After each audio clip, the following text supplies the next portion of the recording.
বিভিন্ন ফুলের ঔষধি গুণাগুণ, উপকারিতা ও ব্যবহারবিধি সম্পর্কে আমরা জানব। প্রথমে আছে গন্ধরাজ ফুল। উপকারিতা: স্নায়বিক দুর্বলতা দূর করে, ঘুম না হওয়া, মাথা ব্যথা ও উদ্বেগ কমায়, রক্তচাপ নিয়ন্ত্রণে সাহায্য করে।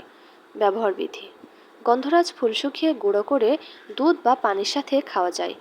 ফুলের রস মাথায় লাগালে মাথা ব্যথা ও স্নায়বিক চাপ কমে যায়। এরপর আছে গোলাপ ফুল।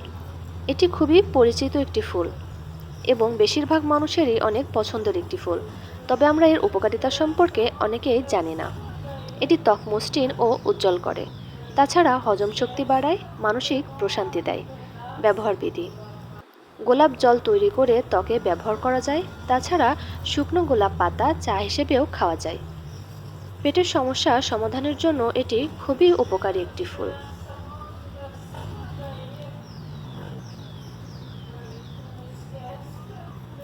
এরপরে আছে চন্দ্রমল্লিকা।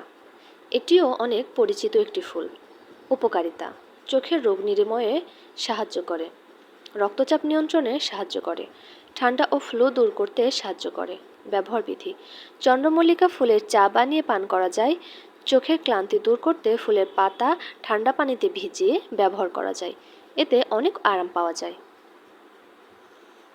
এরপরে আছে বেলি ফুল। অনেক সুগন্ধিময় এবং অনেক সুন্দর একটি ফুল, অনেকেরই অনেক পছন্দের একটি ফুল। এর উপকারিতাও অনেক। এটি মানসিক চাপ ও উদ্বেগ কমায়, রক্তচাপ হ্রাস করে, অ্যান্টিসেপটিক ও অ্যান্টিব্যাকটেরিয়াল গুণ আছে। ব্যবহারবিধি: বেলি ফুলের তেল ব্যবহার করলে মানসিক প্রশান্তি মেলে। চা হিসেবেও পান করলে ঠান্ডা ও স্নায়বিক চাপ কমায়। তাছাড়া এটি ঘরের শোভাবর্ধনে অনেক কাজ করে। এর ঘ্রাণের জন্য এটি অনেক পরিচিত ফুল।